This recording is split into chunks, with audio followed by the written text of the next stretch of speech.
tienen alguna consulta, si no, por ahí, si quieren, hacemos un pequeño recuento de qué es lo que tendríamos que tratar hoy, ¿no? Buenas, ¿puedo hacer una consulta? ¿Cómo no? Es sobre, bueno, la guía de estabilidad, sobre el ejercicio, el 6 sería. Sí. Básicamente la duda que tengo es en el A, porque tendría un lazo de realimentación, pero no tengo una función, entonces no sabría bien cómo aplicar la regla de Mason en ese caso.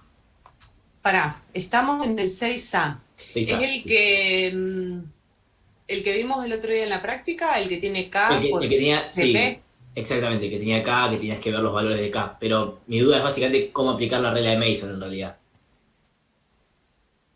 Ah, vos porque no tenés un bloque de realimentación. Claro, exactamente.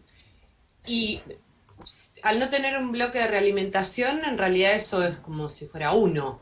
Imagínate Directamente. que fuese el caso B, ¿no? Y en el bloque que tenés K de realimentación, en vez de poner un Ah, cable, pones un bloque que gane 1. Aunque lo que entra es lo mismo que lo que Ah, sale, ¿no? perfecto. Entonces, Como que, en ese caso, la transferencia de ese bloque que no figura ahí sería una transferencia cuya ganancia es constante y es igual a 1, ¿no? claro, tomo como que mi H ahí sería uno, digamos. Exactamente.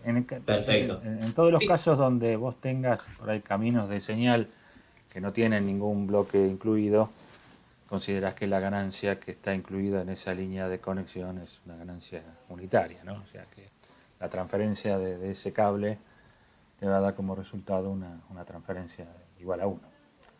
Siempre que te surja esa duda de última, si vos tuvieras más allá de la regla de Mason, Sí, si vos tenés que ahí en ese diagrama en bloques del inciso A, encontrar el error, sin saber cómo armás cómo seguís la regla de Mason, vos harías R menos C directamente. O sea, la referencia menos la sí, salida. sí, sí. Entonces, eso ahí, si vos resolvieras, haces R menos C por K, perdón, por GP, y ahí tendrías la función Claro, transferencia, ¿se entiende? Vos podrías hacer el caminito y ahí te das cuenta, eh, es como si vos hubieras multiplicado ese C por un bloque H igual a uno. claro, sí, sí. Sí, perfecto. Bien, muchas gracias. No, por nada. Yo quería consultar del B de ese mismo ejercicio. Sí. O sea, Del yo B. analicé el A y después analicé que para K mayor a cero era estable. Y en el B, o sea, digamos, yo armo la ecuación y me queda la misma ecuación característica, o sea, es el mismo análisis. Sí, totalmente. Porque, De- Correcto. Desde el punto de vista ah, de la estabilidad, lo que interesa para poder determinar la estabilidad de un sistema que está así a lazo cerrado, en el cual tenemos alguna incógnita, que por lo general, por lo menos para nuestra primera aproximación, va a ser una ganancia. Eh, lo que vamos a considerar es que la estabilidad va a depender de la transferencia, de lo que llamamos la transferencia de lazo abierto, ¿no? De G por H, o sea, todas las transferencias que están multiplicándose en la cadena de avance por las transferencias que están multiplicándose en la cadena de realimentación. Entonces nosotros siempre vamos a tener que el denominador de la transferencia, independientemente por dónde entre la entrada o cuál es la salida que nosotros fijemos para el sistema, siempre va a estar dada por la misma función de transferencia, porque depende del producto de todas las transferencias que se cierran de alguna manera sobre sí mismas, ¿no? O sea, que generan el bucle de control. Entonces, si ponele que fuese el caso A, ¿no? Y vos en vez de tomar eh, la salida en donde está C, o sea, la salida de GP, vos tomarás la salida en el punto intermedio entre la ganancia y el bloque de la planta, ¿no? O sea, tomar la señal a la salida de la ganancia. Eh, Esa transferencia, cuando vos la plantees, el denominador te va a dar igual que si lo plantearas la transferencia a la salida C, o si lo plantearas como en el caso B, ¿no? Porque todas las transferencias que forman parte del bucle cerrado son las mismas. Y la estabilidad no depende, en este caso, ni de por dónde entre la entrada, ni por dónde entre la salida. O sea, vamos a suponer que en el caso B vos tenés que la salida entra en un punto entre el bloque K y el bloque GP, ¿no? Se suma en la diferencia de C por K, a R le restás C por K. Y en el caso A le restás C. Si vos pusieras una entrada en otra posición, la transferencia de lazo abierto, o la transferencia sobre la cual vos vas a analizar la estabilidad, sigue siendo lo mismo, porque el sistema podría tener más de una entrada, y eso no va a cambiar las condiciones de estabilidad. O sea, las condiciones de estabilidad, en principio, por lo que explicó Daniel por ahí la clase pasada, no depende del tipo de entrada que nosotros estamos planteando, sino que depende de dónde están ubicadas las raíces de la transferencia del lazo cerrado, independientemente de cuál sea la transferencia del lazo cerrado que nosotros estemos analizando. Si es la transferencia de la salida respecto de la perturbación, si es la salida respecto de la referencia, o si es alguna variable intermedia en el lazo de control respecto de cada una de las entradas que vos estés analizando. Entonces, de alguna manera, cuando vos analizas la estabilidad, te independizás de dónde está metida la entrada y de dónde está tomada la salida, ¿no?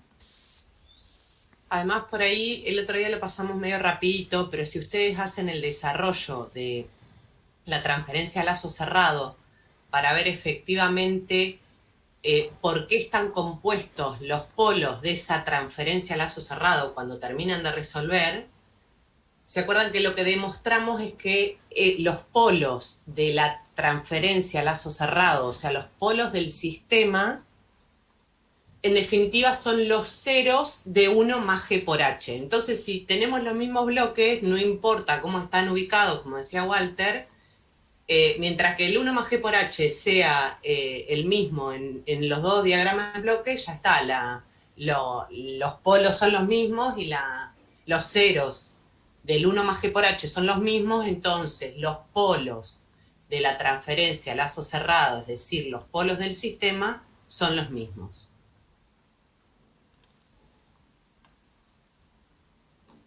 Perfecto, sí, me quedó claro. Gracias.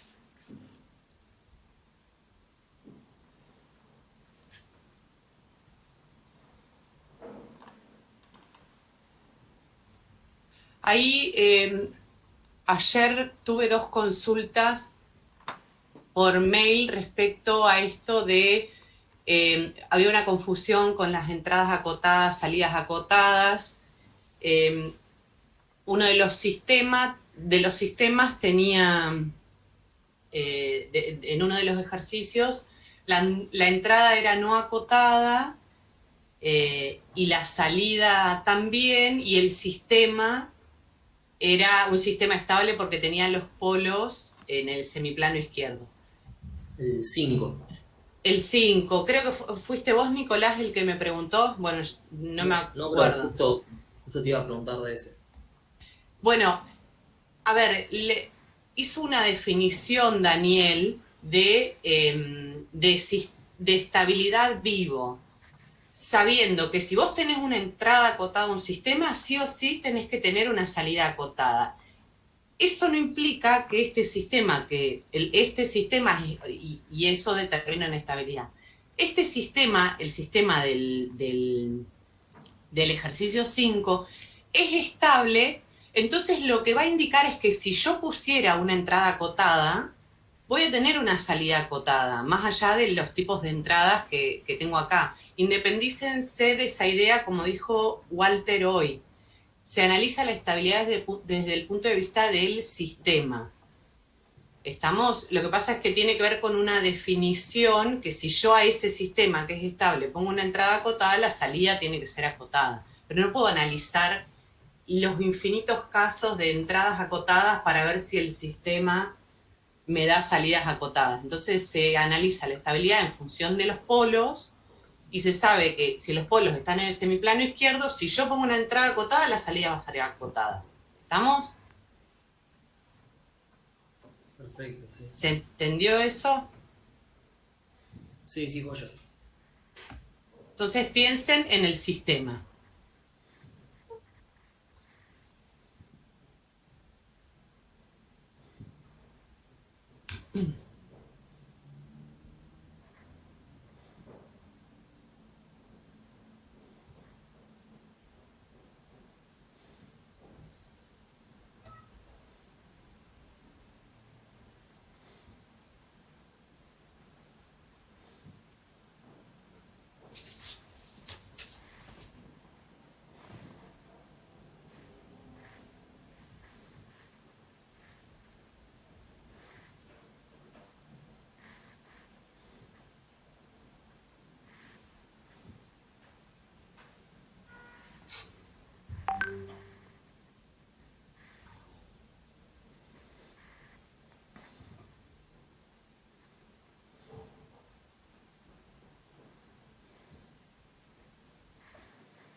Disculpa, tengo una pregunta. Sí, En el 10, cuando te pide, te dice, considerando que el motor se usa como bloque, que se usa el bloque GP. sí. A ver, no, para, un segundito. Estoy ubicándome.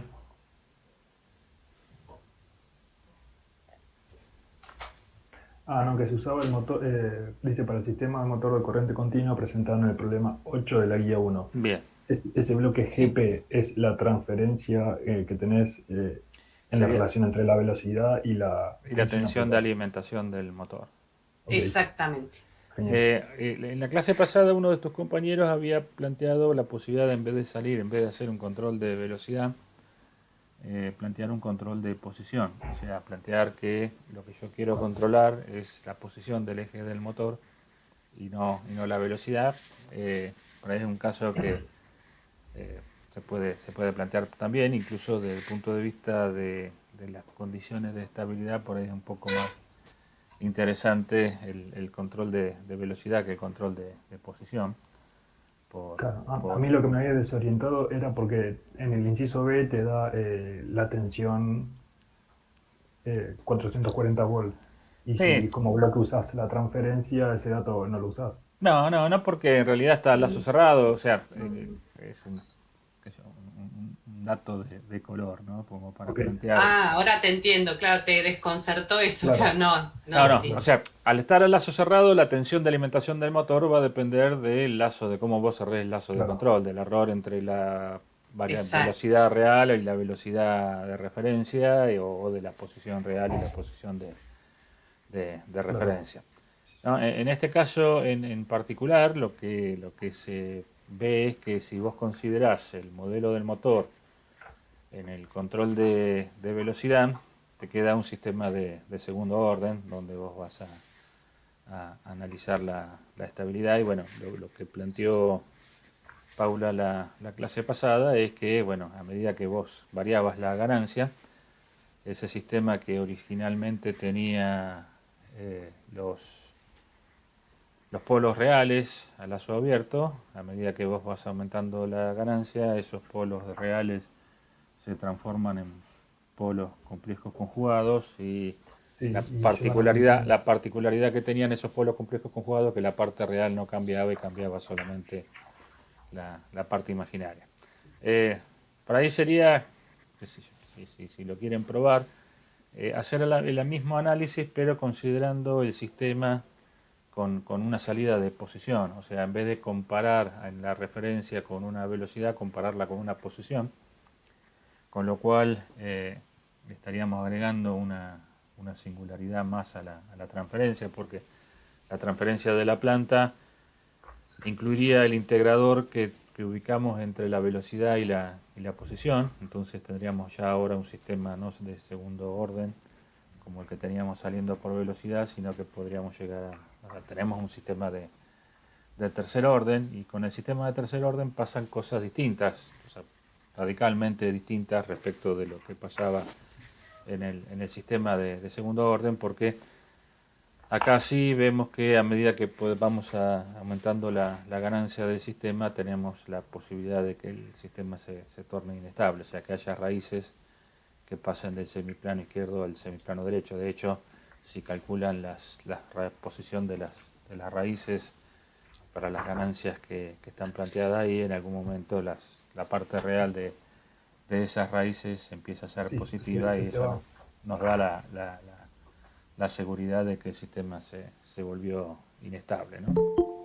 Eso es lo que les dejé, como no fue de mala, sino como para que ustedes quedó en el ejercicio planteado, no sé si lo vieron en el campus, que ustedes vieran qué pasaba si hacían la transferencia respecto de la posición y no de la velocidad. Okay. Que lo habíamos charlado un poquito, pero la idea es que ustedes pudieran evaluarlo y ver qué pasa. Y va a pasar esto que dijo Walter, que uno de esos politos queda complejo conjugado y el otro se empieza a cruzar para el semiplano derecho. Ok. Genial. Bueno, muchas gracias. ¿Qué tal, Daniel? ¿Qué tal? Buenas tardes. Hola, Dani. Walter. ¿Cómo andás? Hola, ¿qué tal? ¿Cómo vas? Hola, Sergio.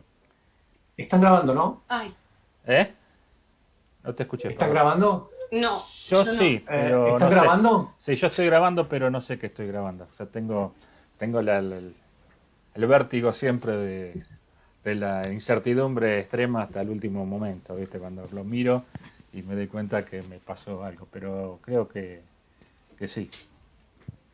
Yo me di cuenta que era lo que había pasado en No. las configuraciones de OBS. No, yo lo que tenía habilitado el micrófono, pero lo tenía silenciado, o sea, que en algún Claro. momento toqué por ahí arriba de la entrada del micrófono y me quedó silenciada, entonces parezco el cine mudo, ¿no? Hago señas, muevo la boca y no se escucha nada. O sea, lástima Bueno, en mi porque filmación está todo así, todo es cine mudo. Se Está ven las imágenes, pero... por suerte, bueno, el audio de Paula salió bien, pudimos recuperar la resolución de los ejercicios. Igual hay algunas aclaraciones ahí que hice y que no, obviamente no quedarán para otra oportunidad. Nosotros, Daniel, estuvimos contestando consultas generales de la guía 2 preferentemente. No sé cómo querías. O sea, si hay más consultas, bienvenidas sean, y seguimos atendiendo las consultas de cualquier índole, práctica o teórica. Y si vemos que hay, o sea, que no hay consultas, o podemos de alguna manera disparar más consultas a través de alguna breve introducción teórica. Bien. Del tema que nos ocupa, digamos, ahora, que es... Sí, la Pero parte chicos, de- que vamos Sí, con sí. los tiempos propios de la materia, que a veces son un poco rápidos, y hoy tocaría el tema de respuesta en frecuencia. Sí, que si bien por ahí no es un tema complicado, es un tema que necesita mucha ejercitación para tomar confianza, y entonces si lo empiezan a ver muy cerca del parcial, van a tener el problema de que si quieren más o menos tener un conocimiento acabado del tema, va a estar complicado por el hecho de que es un tema que, por lo menos hasta que uno le toma la mano, necesita ejercitar bastante, ¿no? Entonces, por ahí si uno se queda hasta último momento para entender la técnica y la forma es un método de análisis de estabilidad gráfico, entonces obviamente uno tiene que estar seguro de que los gráficos que está haciendo son los que deberían ir, y por ahí si uno no tiene bien claro cómo realizar los gráficos, si bien por ahí el análisis es, una vez que uno tiene el gráfico, es extremadamente sencillo, hay que primero llegar al gráfico, y eso por ahí lleva bastante, por lo menos tarea estar convencido de que lo que uno hizo está bien, si bien por ahí el uso de algún programa uno puede verificar si los resultados que obtuvo fueron los correctos o no, pero por lo menos la técnica la tiene que uno que manejar relativamente de forma fluida, ¿no?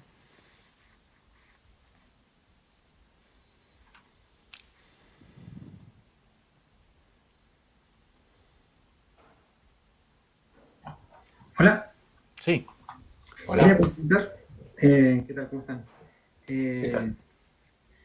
Bueno, quería preguntar entonces, para cualquier entrada entonces, y me dan una entrada cualquiera, y una salida también cualquiera, yo hago la transferencia C sobre R, y si los polos me dan sobre el semiplano izquierdo, ¿Mm? el sistema es estable independientemente de...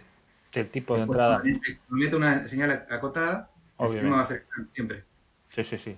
Independientemente de lo que yo introduzca, la relación. Exactamente, porque es probable que por ahí la condición que te dan para que vos analices la transferencia está dada para una señal que por ahí es una rampa, que es una señal que no es acotada. Entonces te dan la respuesta de la rampa del sistema y vos con eso no podés a priori afirmar nada, porque bueno, si te hubiesen dado, por ejemplo, no sé, un impulso, un escalón, vos ya sabés de ahí, de antemano, que la señal es acotada, y si la salida no te da acotada, podrías incluso inferir de la propia respuesta de que el sistema es inestable.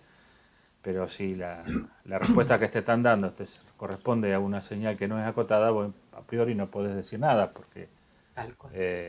la salida puede ser no acotada porque sigue a la señal que vos le pusiste a la entrada, y por ahí la divergencia de esa señal no depende de la estabilidad propia del sistema, sino que depende del tipo de entrada que vos le pusiste. Entonces, en ese tipo de consideraciones, bueno, evidentemente la única forma de darse cuenta si el sistema es estable o no es calculando la función de transferencia y analizando dónde quedan las raíces del denominador de esa ecuación de transferencia, o sea, de los polos del sistema. Si la entrada que te están dando es una entrada acotada, y vos podrías, si la salida es acotada, afirmar que el sistema es estable, o si la salida no es acotada, decir que es inestable, pero es una condición que evidentemente puede dar a confusión, porque por ahí vos tenés un sistema en el cual para una entrada en forma de delta la salida es acotada, pero para una entrada en escalón no es acotada. Entonces yo te doy la entrada con una delta, y vos te fijás la salida y decís, bueno, sí, la salida es acotada, pero no necesariamente ese sistema te va a dar como resultado un sistema estable. ¿Por qué? Porque la condición de estabilidad, como dijimos hace un ratito, es inherente a la entrada que vos le estás poniendo. O sea, vos tendrías que verificar, para convencerte totalmente de que el sistema es estable, ensayar el sistema con todas las entradas acotadas que puede llegar a haber, cosa que no es un trabajo fácil de realizar. Entonces podemos decir que nosotros tomamos como metodología independizarnos de las entradas y analizar directamente la posición de los polos de la función de transferencia, con lo cual de esa manera nos independizamos del tipo de entrada que estamos analizando, ¿no? O sea, como política sería, si uno tiene las respuestas, calcular la función de transferencia, y a partir de la función de transferencia calcular la estabilidad. Bien. Y quería anotar, presentar por, creo que se escucha un eco. Presento en la pantalla. Sí, dale. De acuerdo. ¿Ya se ve? No. Todavía Sí, no. está apareciendo, ahí está está apareciendo. apareciendo. Ahí nos vemos nosotros. Bien.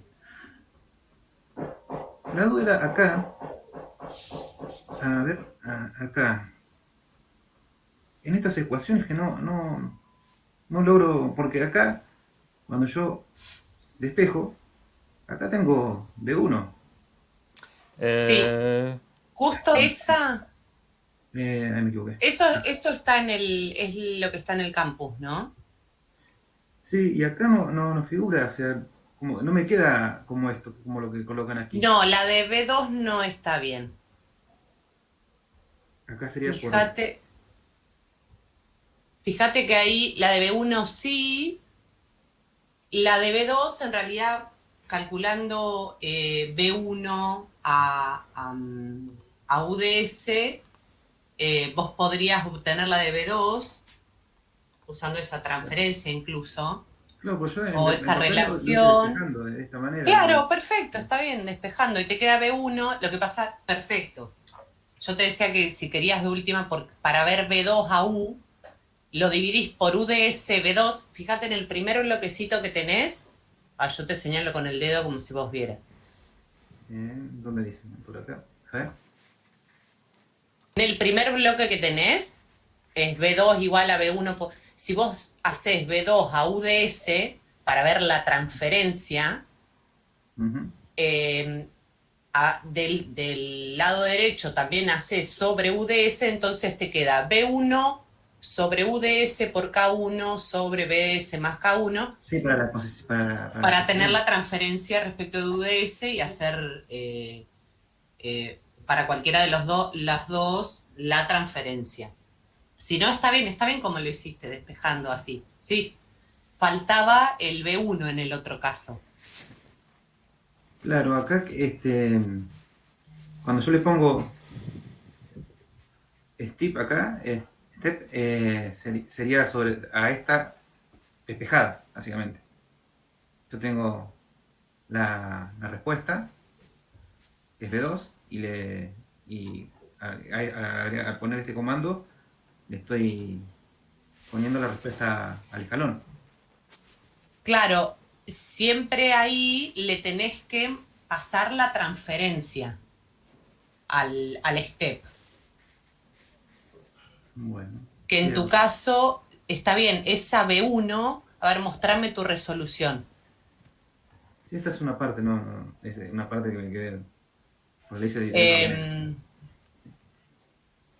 a ver, vos tenés ahí perdón, estoy tratando. El punto, yo de última, si querés me lo mandás y lo puedo corregir arriba. El punto es que vos al step le tenés que mandar pasar la transferencia completa. Claro, tendría que dividirlo. ¿Se entiende eso? Por UDS. Acá. Creo que lo tenés de alguna manera, hiciste eso, lo que pasa es que no está evidenciado. A ver, ¿qué quiero decir con eso? Vos despejaste de arriba, en realidad, cuando hiciste... no, vos lo reemplazaste al... No, todavía no lo reemplacé acá, estoy en el paso intermedio que bien. solamente era para mostrar esto que no bien, no sabía claro, cómo... Lo importante es que vos le pases la transferencia. Después sería despejar, o sea, una de las dos, y dividirla por UDS. Exacto. Vos y lo ahí que... aplicar la función esta de step. Claro, exacto. Bien. Listo, era eso. Bueno, voy a probarlo y después cualquier cosa. Dale, de última, Alexis, mándamelo a eso, lo miro detalladamente, pero siempre al step, a la función step le tenés que pasar la transferencia, lo que vos le estás diciendo, bueno, a esta transferencia evalúala con esta entrada. Pero vos no podés introducir, que yo creo que lo aclaré cuando di la clase, vos no podés introducir el escalón porque te va a dar... no, perdón, eso me lo preguntó un chico que me mandó mail. Él le metió el 1 sobre S, lo pasó multiplicando y le quedó multiplicando la S, o sea, hizo directamente B1, le pasó B1 en vez de la transferencia asociada a B1. Claro, hay que poner la relación. Claro, y eso está mal. 1 sobre S. Exacto, lo que espera es que vos le pases la transferencia a la cual tiene que evaluarle esa entrada, Claro, que en este caso es un step. Sí. Y si no tendría que buscar otro... Claro, la entrada que le corresponde, exacto. La transferencia y ahí, claro, sí, ya lo veo. Bueno, bien, muchas gracias. No, por favor. Paula. Sí. Me perdí un toque ahí en la explicación. Lo que decías era que cuando vos lo simulás en el programa, o sea, vos como le estás poniendo ya que es step o que es un impulso, que la función que después usás no tenga tan repetido ese... O sea, claro, lo que yo les quería decir, eso les sirve para la vida misma, digamos. Ustedes tienen la transferencia y pueden evaluar qué pasa para cualquier tipo de entrada. ¿Estamos? Cuando aplican la función step, don step quiere que le manden la transferencia, no que ya le hayan metido la entrada dentro. O sea, la transferencia en ese caso era B1DS, que era la salida, sobre UDS, que es la entrada. Esa entrada, esa transferencia, es lo que le tiene que pasar a la función step. Estamos no B1DS solo, sino B1DS a UDS, la transferencia, no el B1 evaluado para un escalón. ¿Se entiende eso? No tengo la tableta acá a mano para poder... ¿Entendiste, Nicolás? Sí, sí, sí. O sea, vos tirás la transferencia y cuando le haces la función step o la entrada que sea, te lo hace en el tiempo. Te calcula la salida. Es como si vos el bloquecito que nosotros siempre armamos con la transferencia, vos tenés una entrada y obtenés una salida asociada. En este caso hacemos step porque queremos la salida para una entrada de escalón. Pero siempre le paso la transferencia. Eso les va a pasar siempre. Si ustedes quieren evaluar cómo se comporta un sistema para una rampa, y a la entrada van a tener que meter una rampa. O sea, evaluar esa transferencia que calcularon respecto de una rampa. ¿Estamos? Sí, sí, gracias. Si lo hacen antitransformando, ahí sí, tienen que poner B1DS igual la transferencia que tenían asociada por la función de Laplace correspondiente a esa entrada y después antitransforman. Ahí sí, si lo hacen en una manopla. Claro.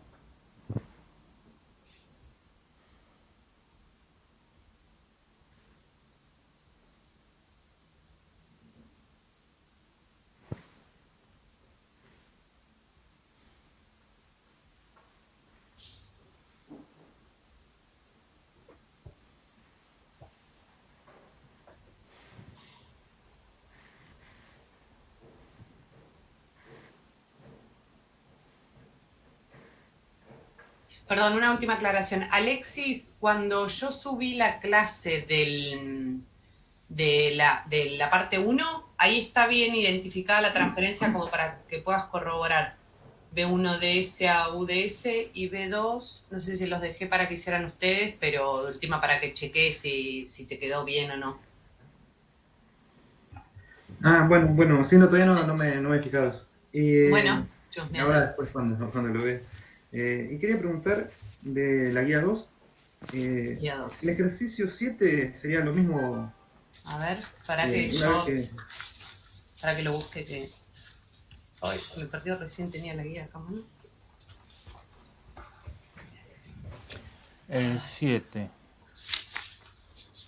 Sí, Sí. ¿Sería lo mismo para la delta o para el escalón? Si los polos, las dos son acotadas para los polos.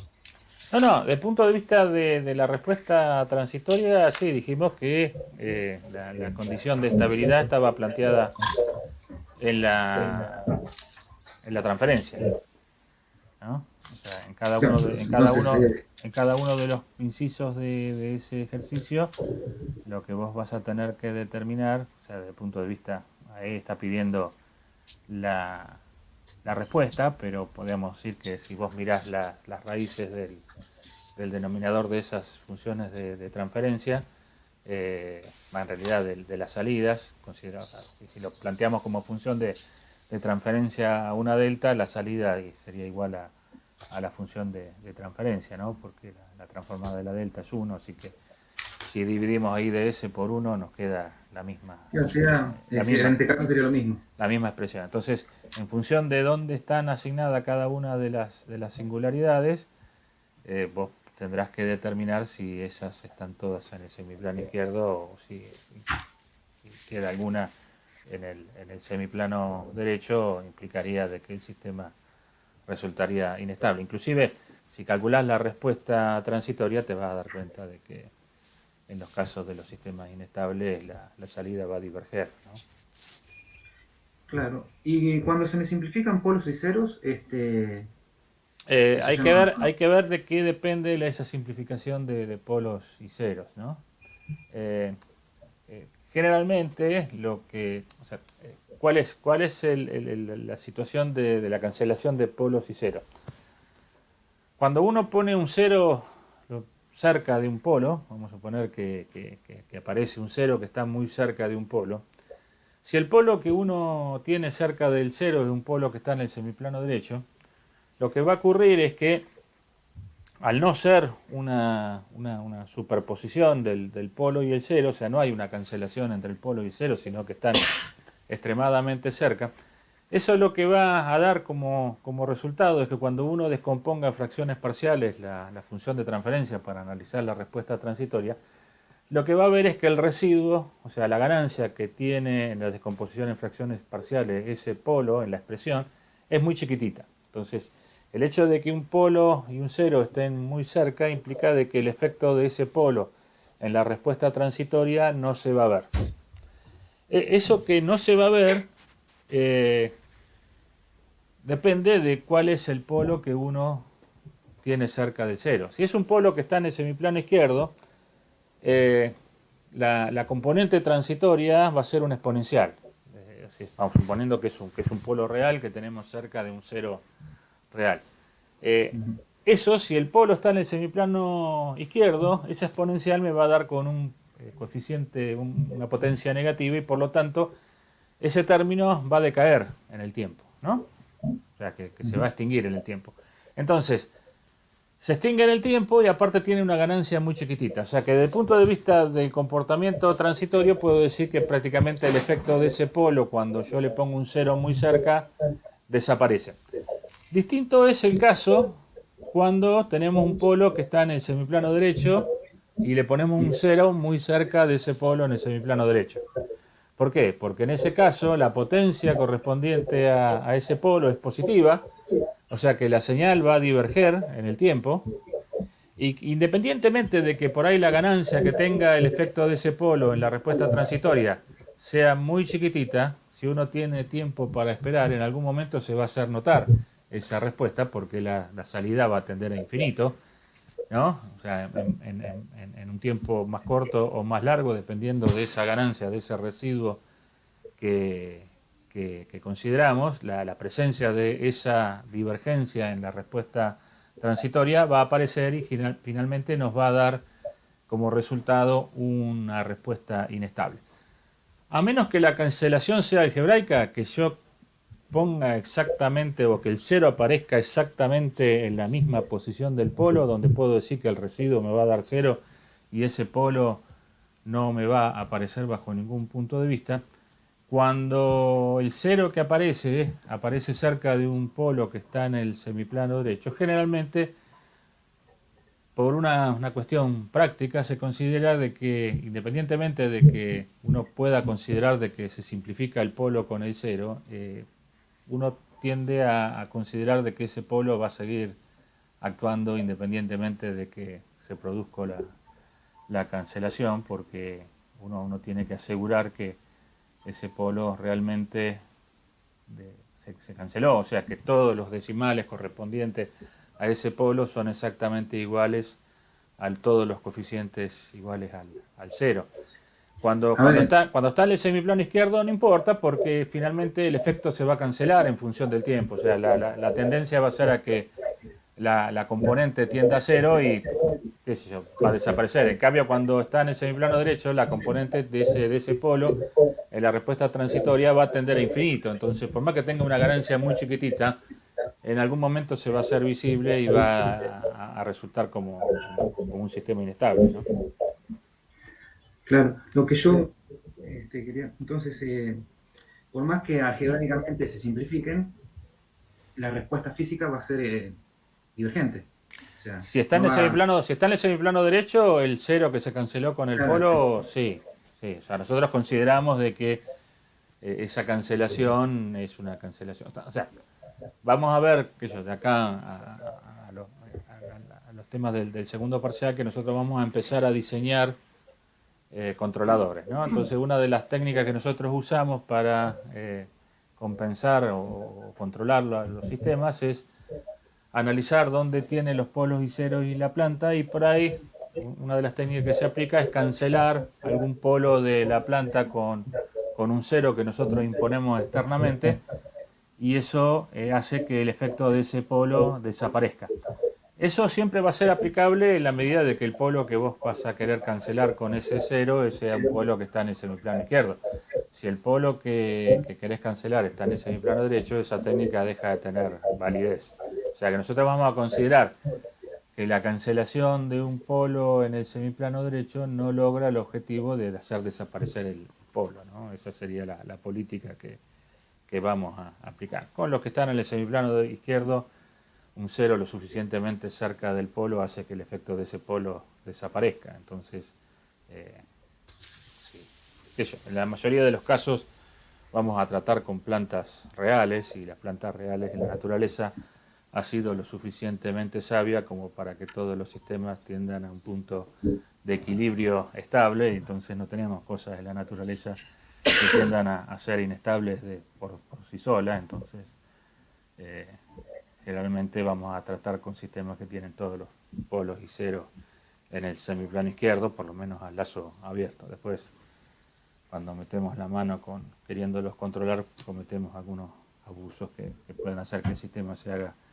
inestable. Pero de por sí, nosotros vamos a considerar que la cancelación de un polo estable con un cero encima es viable, pero la cancelación de un polo inestable con un cero inestable, o un cero, mejor dicho, en el semiplano derecho, no da como resultado un sistema estable. Bueno, muy bien, gracias. No, por nada.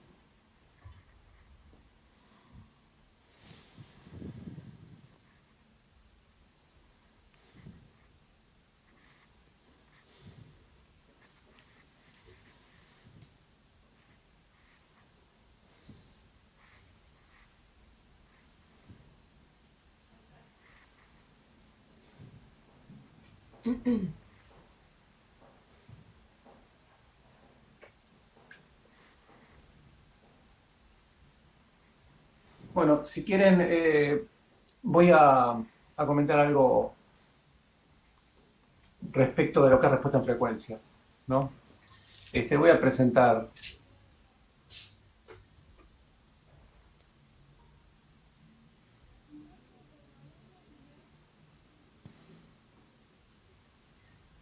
Walter, estás muteado, no sé si impacta en la grabación o no. No. Creo que no, espero que no. Por las dudas. No, espero que no. Igual, de todas formas, todo lo anterior tampoco hubiese salido. Muy bien. Bueno, algo rapidito. Ustedes tienen la filmación y la clase completa, y además tienen el apunte, etcétera. Pero bueno, algunos comentarios rápidos de este tema que denominamos respuesta en frecuencia o diagramas de Bode, ¿no? Que por ahí alguno que la ha acusado ya el año pasado sabe que este tema se constituye un instrumento súper importante para la materia. ¿Y para qué sirve este tema de diagrama de Bode o de respuesta a frecuencia? Básicamente sirve para tres cosas, ¿sí? Que uno es poder tratar las entradas que son senoidales, entradas o perturbaciones que son senoidales, y poder saber rápidamente cómo son las salidas de estas entradas, porque se puede verificar que si yo tengo una entrada x de t senoidal que tiene una amplitud a sub x y una frecuencia omega 1, a la salida de la transferencia, ¿sí?, yo voy a tener una salida I de t que va a tener también una forma de onda senoidal. Es curioso, ¿no? Entro a mi sistema de control, este sistema de control, o cualquier sistema, mejor dicho, entro a mi transferencia, ¿sí?, una transferencia que, como saben, es una expresión en Laplace, pero que representa un sistema físico. El sistema físico puede ser lo complejo que ustedes quieran, pero lo cierto es que si entro a ese sistema físico con una función senoidal, voy a salir también con una función senoidal, y van a estar relacionadas la entrada y la salida a través de lo que denominamos la respuesta en frecuencia. ¿Qué es la respuesta en frecuencia? La respuesta en frecuencia es la transferencia especializada en S igual J omega.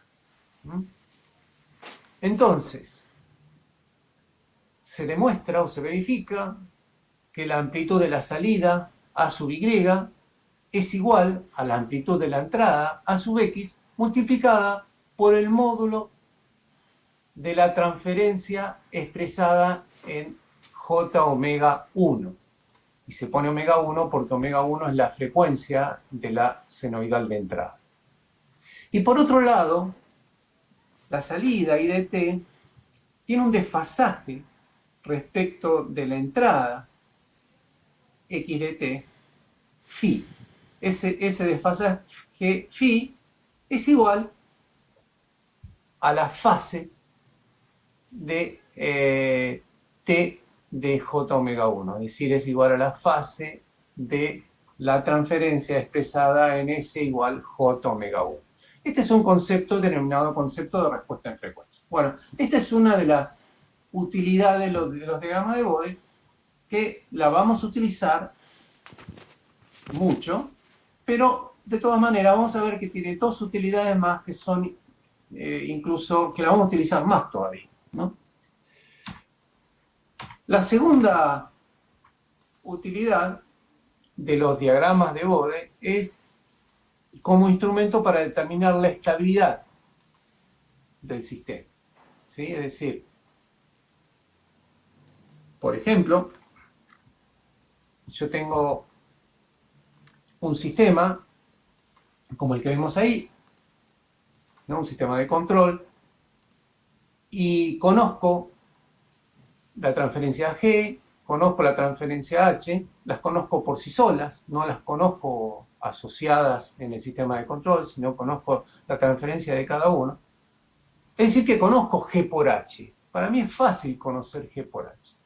Pero no es tan fácil conocer la transferencia total. Tengo que hacer la ecuación famosa. GLC es igual a G sobre 1 más G por H. Tendría que hacer todo eso. Pero bueno, como ustedes vieron en los problemas y en las clases anteriores, bueno, hay que hacer cuentas. Hay que empezar a trabajar para ver dónde caen los polos de la transferencia del lazo cerrado, hacer esa cuenta, ¿no? G sobre 1 más G por H, para ver dónde caen los polos. Bueno, a veces eso no es tan sencillo. Hay que trabajar algebraicamente, etc. Entonces, un recurso que se usa es justamente utilizar los diagramas de Bode aplicados al G por H, es decir, a la transferencia de lazo abierto, G por H. Entonces, analizamos G por H, lo especializamos en S igual J omega, es decir, solamente la parte imaginaria de S, ¿no? Y a partir de las gráficas de G por H de J omega, podemos determinar entonces si el sistema es estable o no es estable. Eso lo vamos a ver en un ratito. Muy bien. Y la tercera gran utilidad de los diagramas de Bode es no solo determinar la estabilidad, como acabamos de decir, sino además, en función de esto de la estabilidad, diseñar el controlador G sub C de S, es decir, poder determinar qué características tiene este controlador que está dentro de G, para que el sistema completo, el sistema de lazo cerrado, se comporte de la manera que yo quiero, ¿no? Entonces, esos son los tres objetivos, de alguna manera, que tiene este tema de los diagramas de Bode, ¿no? Por un lado, reconocer la respuesta en frecuencia y saber que cuando entro con una senoidal salgo con una senoidal de la misma frecuencia, y cuánto vale la amplitud de esa senoidal de salida y cuánto vale la fase que tiene la amplitud de salida, es el primer punto. El segundo punto es, podemos determinar de una manera alternativa al de la ubicación de los polos en el semiplano derecho. Podemos determinar en forma alternativa, digo, la estabilidad del sistema. Y en tercer lugar, podemos utilizar estos diagramas de Bode para diseñar nuestro sistema de control, básicamente nuestro controlador, ¿no? Bien.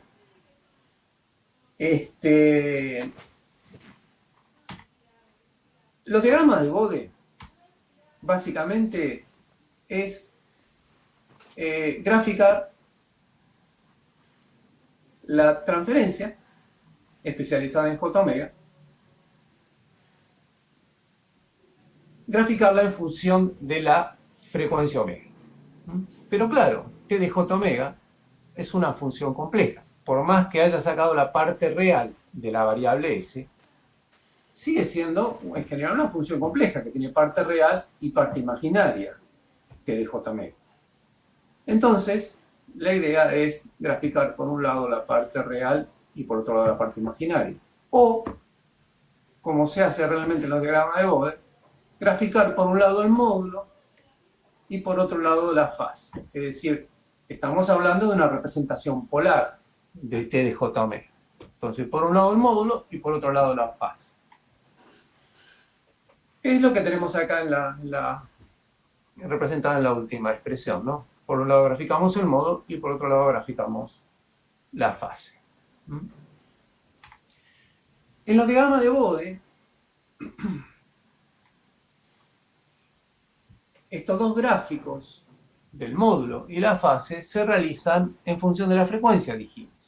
Pero, por una cuestión práctica, por una cuestión ventajosa, conviene que esa gráfica sea en función del logaritmo de la frecuencia. ¿Por qué? Porque si no se hacen gráficos extremadamente extendidos y complicados para utilizar, poco prácticos. Entonces conviene graficar en función del logaritmo de la frecuencia. Entonces, es así. Los diagramas de Bode consisten en realizar dos gráficos. El módulo de T de J omega y la fase de T de J omega. A ver, un segundito, por favor. ¿Me escuchan, no? Perfecto, sí. Sí, Dani. Porque tengo que responder una llamada que lamentablemente la tengo que responder. Pero espérenme un minuto, por favor. Sí, tranquilo.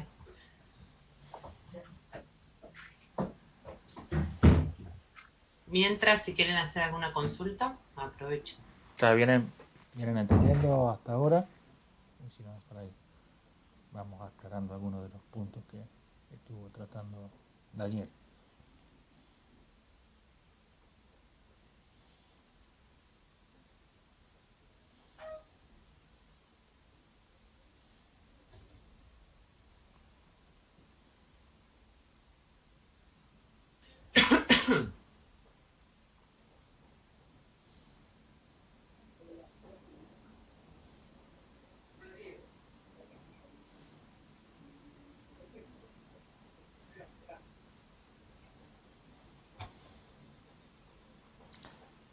Sergio, te comento que tu dolencia es contagiosa. Deshabilité la cámara recién y ahora no la puedo volver a habilitar. Dice que no tengo cámara. Así que me contagiaste el mal de la cámara. El mal de la cámara.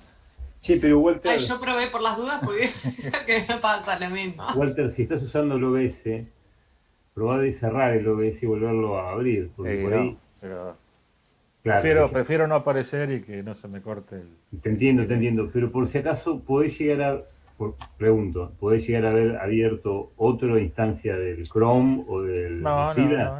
No, deshabilité la cámara acá en el Meet y la quise volver a habilitar y me dice que tengo un fallo en la cámara. Porque hay otra aplicación que te la quiere usar, que seguramente es el OBS, y le ganó de mano, entonces el Meet no puede volver a usar ese recurso. Igual, los muchachos no creo que se molesten por no ver mi bello rostro en la clase de hoy. Bueno, ahí estoy. Entonces, decíamos... Hola. Sí, te escuchamos. Sí.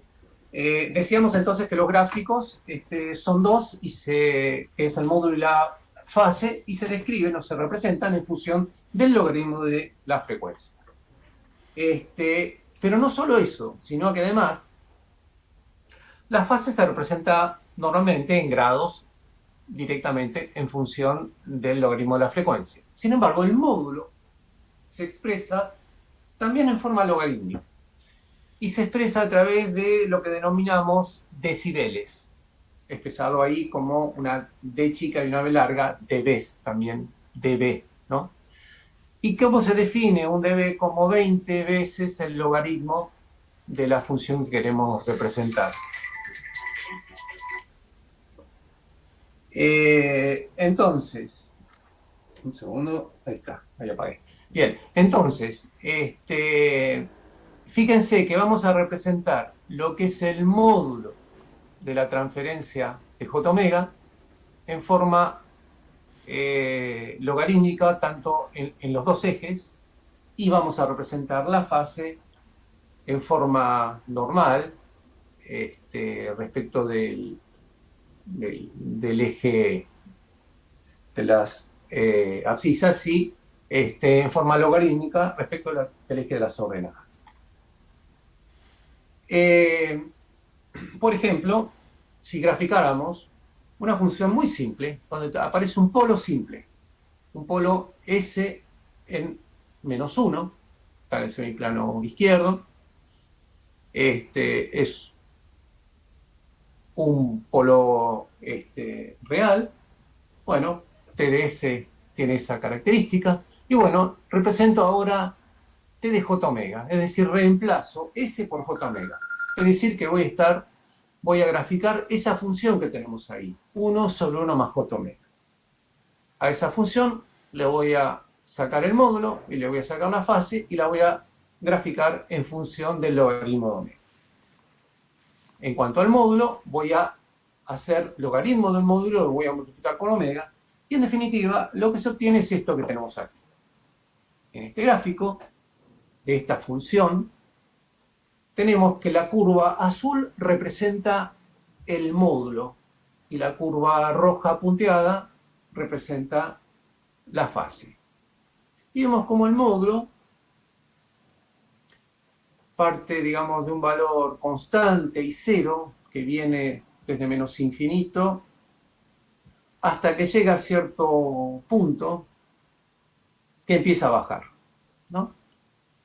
Y fíjense que, bueno, después baja con una constante y la constante ya la podemos ver a partir de 10 radianes por segundo y baja 20 decibeles por cada unidad del logaritmo de la frecuencia.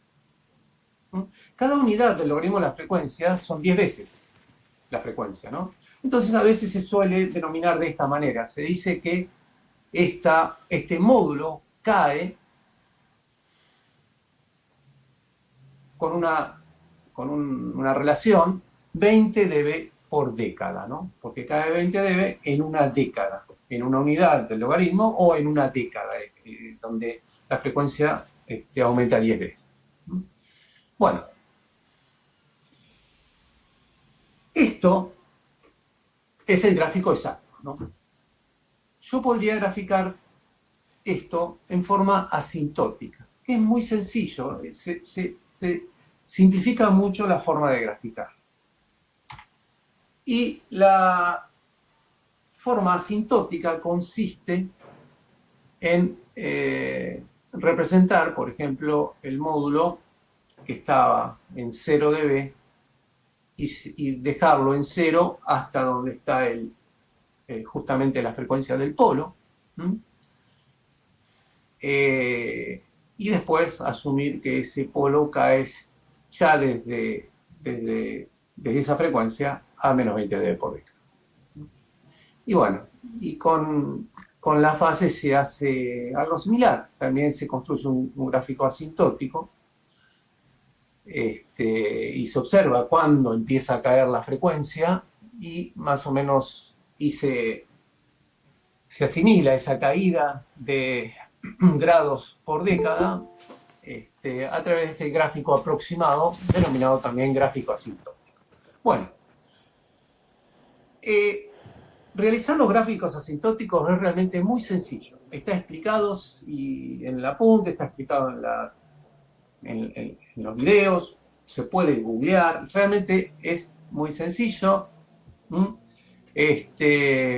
O sea que eso es cuestión de practicarlo. Aquí no hay problema. Lógicamente, para funciones sencillas es muy fácil, y para funciones ya con varios polos y varios ceros, se complica más, pero es cuestión de practicarlo. Aquí no hay nada complejo. Bueno, acá hay un ejemplo, pero no lo voy a mostrar. Eso está en la teoría, ¿no? Este es un ejemplo compuesto por varios ceros y varios polos, varios factores, ¿no?, en el numerador y varios factores en el denominador, lo que denotan ceros y polos. Y solo voy a decir esto, que gracias a este concepto logarítmico, cuando grafico el módulo a través de esta expresión en dB, esta expresión, que es una productoria de factores en el numerador y una productoria de factores en el denominador, se puede expresar como una sumatoria de términos logarítmicos del numerador menos una sumatoria de términos logarítmicos del denominador.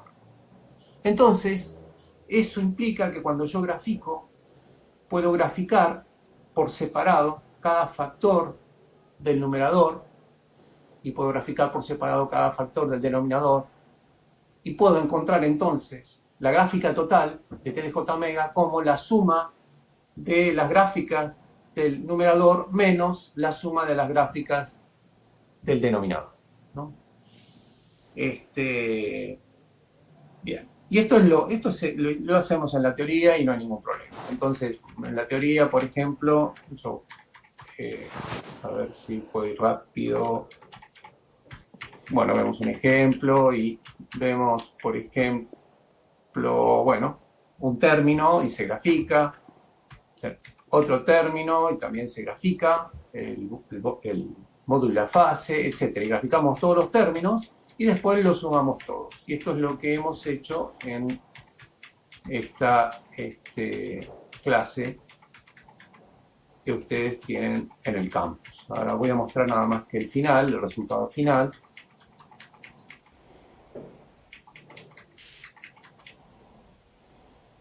Bueno, acá lo que hemos hecho es, de esa expresión, que había algunos polos y algunos ceros puestos en números, bueno, hemos graficado cada una de las expresiones con un color distinto y después las hemos sumado.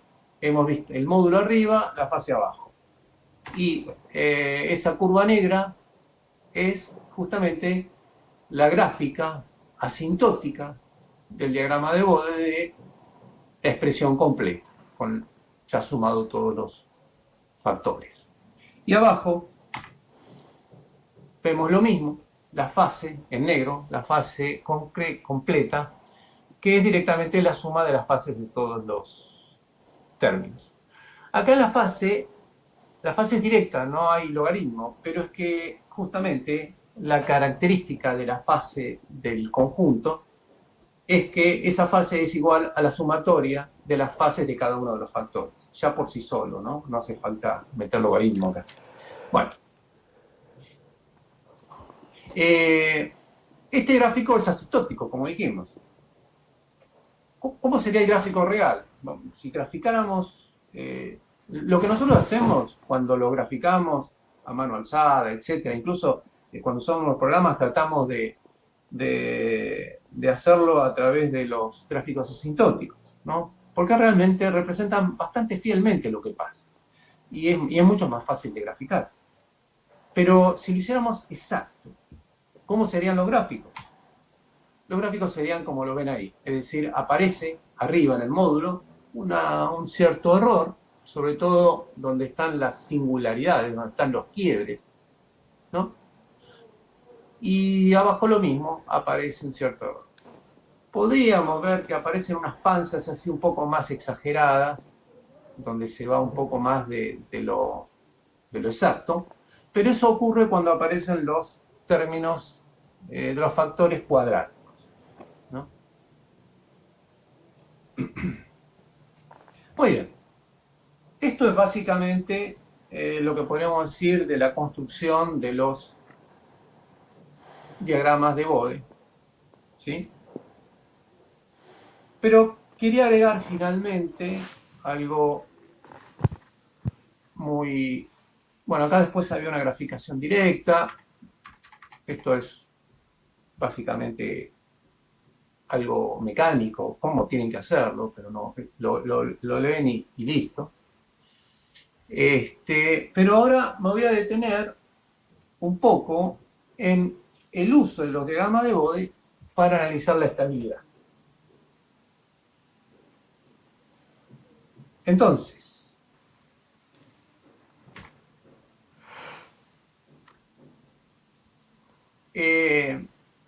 vamos a condicionar el análisis, ¿no? Este análisis o esta técnica, ¿no?, de los diagramas de Bode la podemos usar solamente si G por H es un sistema de fase mínima. ¿Eso qué significa? Es un sistema que no tiene polos ni ceros en el semiplano derecho. Esa es la condición que tenemos que cumplir para poder utilizar esta técnica. G por H, les recuerdo, G por H es GC por GP por H, es decir, es la transferencia de lazo abierto. Yo lo que quiero obtener, o lo que quiero determinar, es la estabilidad del sistema de lazo cerrado, es decir, la estabilidad del sistema completo, de C sobre R. Bien. Entonces, la regla para determinar la estabilidad a partir de los diagramas de Bode es la que ustedes pueden leer acá. Es decir, analizo la fase de J omega y me fijo cuando la fase de J omega cruza menos 180 grados, ¿no? Entonces, para esa frecuencia, analizo qué pasa con el módulo. Si el módulo es menor que 0 dB, entonces puedo concluir que el sistema de lazo cerrado es estable. En cambio, si el módulo fuera mayor que 0 dB, entonces, lamentablemente, el sistema es inestable.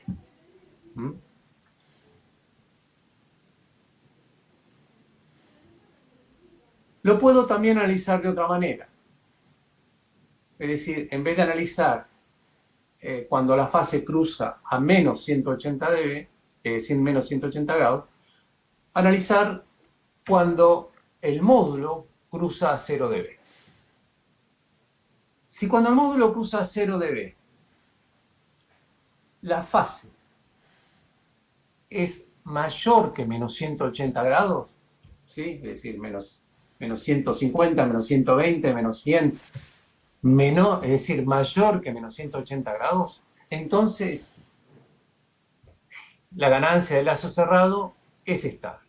Si por el contrario, esa fase es más chica que menos 180 grados, ¿sí?, más negativa todavía, entonces el sistema de lazo cerrado es inestable.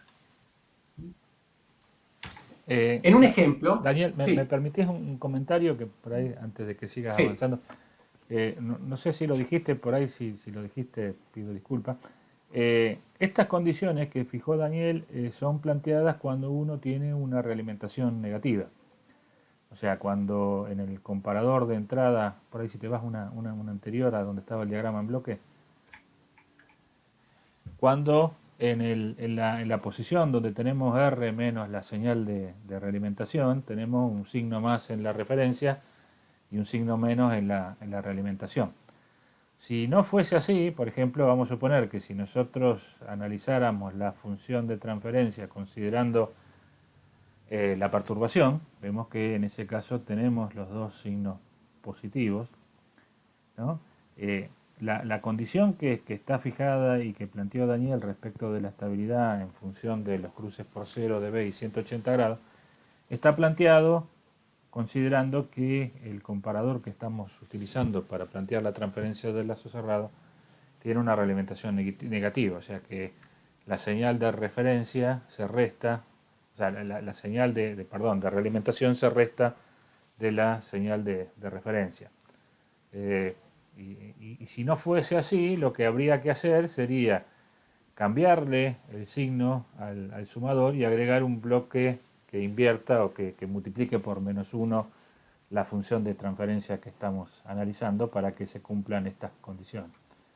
Eso, yo para no embarrarlo más, pero la idea sería, en la mayoría de los controles que nosotros vamos a utilizar, vamos a tratar de que ese error se haga 0 y por lo tanto la única forma de que se haga 0 es que haya una diferencia entre las dos señales y se hace 0 al momento de que la señal de realimentación es igual a la señal de referencia. Pero puede ser que en algunos casos se dé la situación en donde la transferencia que ustedes plantearon tiene en cuenta que la señal de realimentación entra sumando y no entra restando a la entrada, ¿no?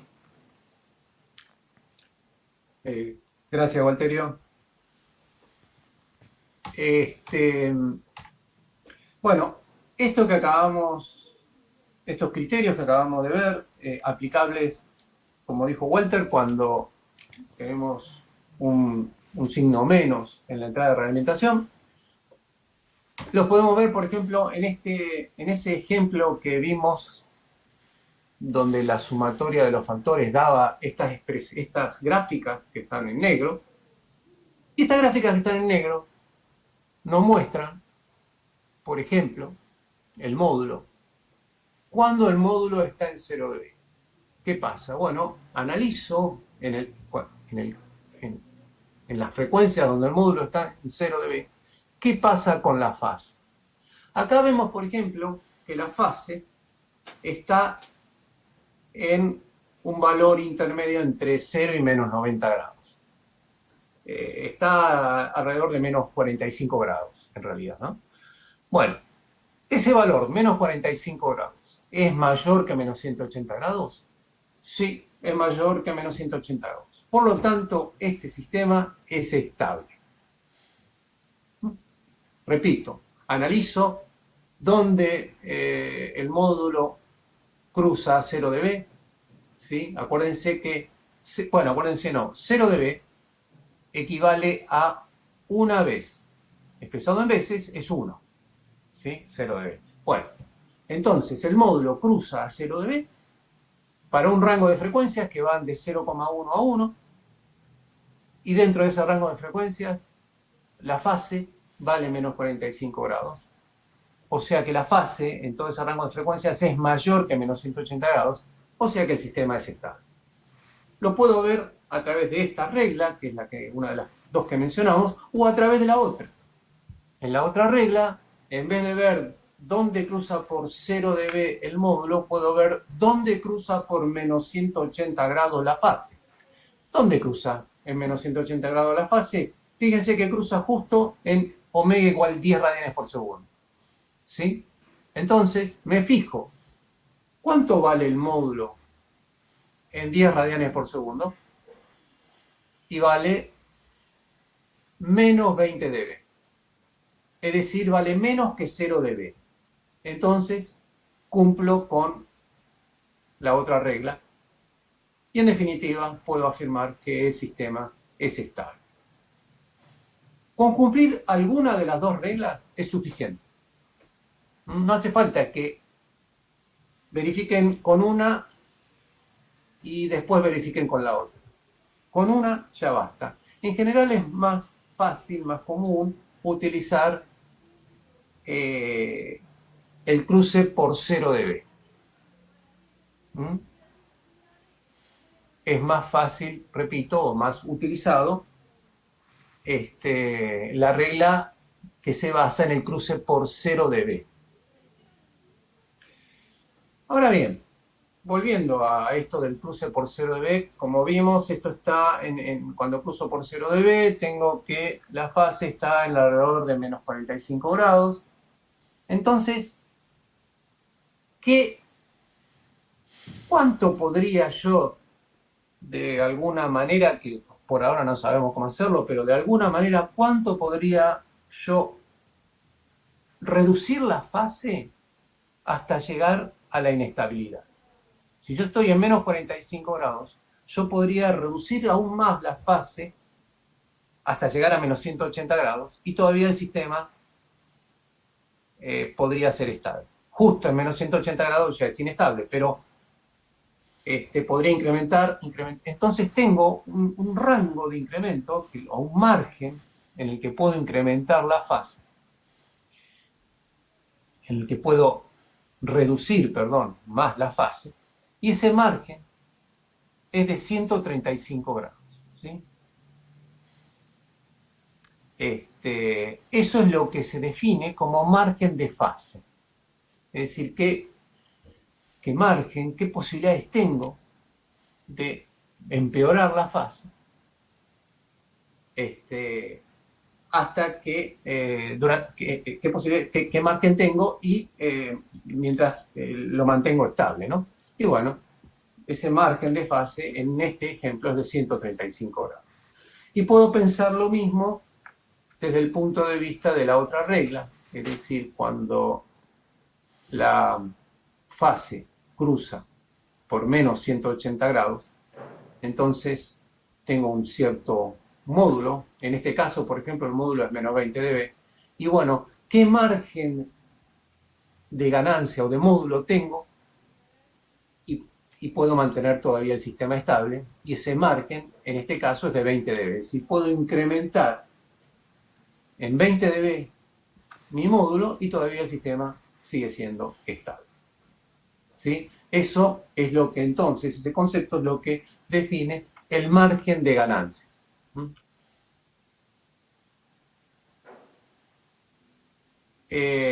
Bueno, de alguna manera esto quería ser una especie de introducción muy rápida, un compendio, un resumen de la clase, y de alguna manera que sea también que pueda servir eventualmente como disparador de consultas, etc.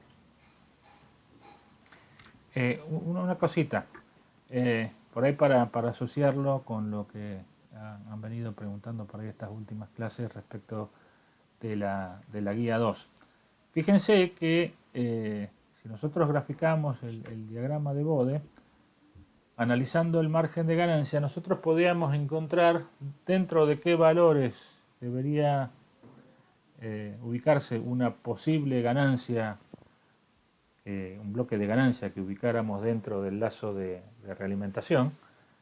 Vamos a suponer que nosotros agregamos a la transferencia G por H un bloque de ganancia, ¿no? En serie con esa transferencia, y sería equivalente a lo que planteamos por ahí en el ejercicio 6 de la guía 2, donde teníamos un bloque de ganancia en serie con la planta dentro de un lazo cerrado. Y en ese caso hacíamos un estudio analítico para determinar qué valores deberíamos darle a esa ganancia para que el sistema resultara estable o inestable. Cuando uno agrega en un diagrama de bloque de Bode, una ganancia, lo que hace es modificar solamente el módulo, porque ese bloque de ganancia no agrega fase, o sea, la fase depende solamente de la ubicación de los polos y los ceros. Sin embargo, el módulo se va a ver modificado por la introducción de esa ganancia, y eso va a hacer que si la ganancia es mayor que 1, la curva de ganancia va a empezar a subir, y si es menor que 1 va a empezar a bajar, y por lo tanto este margen de ganancia que definió recién Daniel tiene que ver con esas posibles variaciones que se permiten en el sistema para que se mantenga estable. Vamos a suponer, en el caso particular del ejemplo que planteó Daniel, Fíjense que si nosotros agregáramos al lazo de control una ganancia mayor que 10, ¿no? 20 dB son 10 en veces. Si nosotros agregáramos una ganancia mayor que 10, la curva de ganancia pasaría por encima de 0 dB cuando la fase es igual a 180, y eso nos determinaría la condición de inestabilidad. Entonces, la posible variación de ganancia que analizábamos en forma algebraica en la guía 2, la podemos asociar a el resultado que nos daría el margen de ganancia en estos diagramas de Bode. O sea, fácilmente yo en este diagrama de Bode podría determinar el rango de posibles valores de ganancia positiva, en este caso, que harían que el sistema se mantenga estable. O sea, que para cualquier valor de ganancia menor que 10, cuando la fase es igual a 180 grados, la curva de módulo está por debajo de 0 dB y por lo tanto se va a mantener estable. Para valores mayores que 10, el sistema empieza a hacerse inestable, ¿no? Entonces es un parámetro que desde el punto de vista de la resolución lo podemos hacer en forma gráfica, y vimos que por ahí en algunos casos donde la cantidad de singularidades que teníamos en la expresión de la transferencia 1 más g por h, si teníamos un parámetro de variación como podía ser la ganancia, cuando empezaba a aumentar el número de polos y de ceros, resultaba prácticamente imposible por ahí resolverlo a mano en forma algebraica. Sin embargo, acá fíjense que la curva que graficó Daniel tiene un número importante de polos y de ceros, y la condición de máxima ganancia se puede resolver fácilmente de manera gráfica, ¿no? Sin necesidad de hacer cuenta. Obviamente, el hecho de tener la curva representada en forma asintótica puede llegar a plantear algún tipo de error, ¿no? Debido a que no estamos graficando la curva real, pero si uno graficara realmente la curva de módulo y fase real y hiciera el análisis cuando la fase real cruza 180, ahí podríamos sacar con precisión absoluta el valor de la ganancia que hace inestable al sistema.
Chao, Alexis.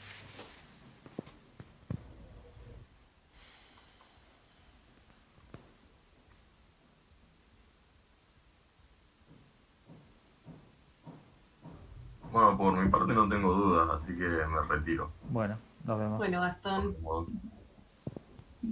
Chao, Gastón. Chao, hasta luego. Chao, chao, chicos.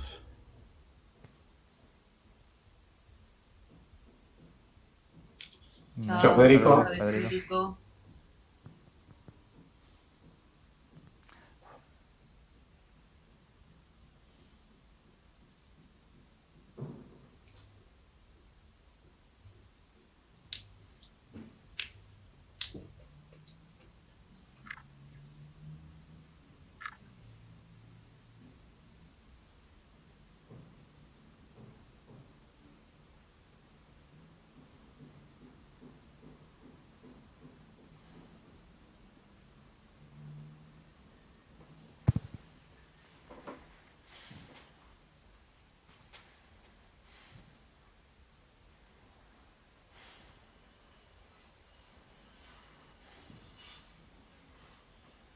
¿Puedo hacer una última consulta?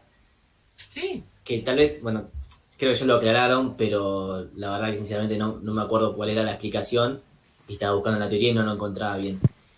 Que es sobre estabilidad, digamos, la guía 2. Digamos, una función cualquiera, para ver si se ha acotado o no, yo tendría que ver los polos, no una función de transferencia, sino me refiero a una señal, digamos. Si tenés, por ejemplo, que tenés un polo en 0 y otro polo en -2, la señal es acotada. Pero después, para una función de transferencia, ahora sí, viendo la teoría, decía que si tenés un polo en el eje imaginario, ya no era estable el sistema. Y no terminaba de entenderlo por qué sería, porque por ejemplo, podría tener una función transferencia que sea 1 sobre S por S más 2, por ejemplo. Entonces tendría un polo en 0 y en -2. Y suponiendo que la entrada es acotada, si yo antitransformo eso, creo que la salida me daría acotada. Entonces no entendía por qué no es estable. No necesariamente. Sin embargo, vos cuando entras, por ejemplo, con una señal, para este ejemplo que vos planteás, suponete que entras con una función escalón. Sí. ¿Y cuánto te da la salida? La salida te puede dar un polo en el origen doble. Ah, claro. Perfecto. Claro, sería simplemente estable en el caso de una entrada X, no en cualquier caso. Claro, no cualquier entrada acotada. Y la definición de estabilidad se plantea para cualquier entrada acotada. Ah, perfecto. Bien, listo. Muchas gracias por aclararme la duda. Bien. Bueno, esa era mi última pregunta, así que yo también me despido. Muchas gracias. Bueno, chao. Listo. Chao, Hasta luego. Emanuel. Chao.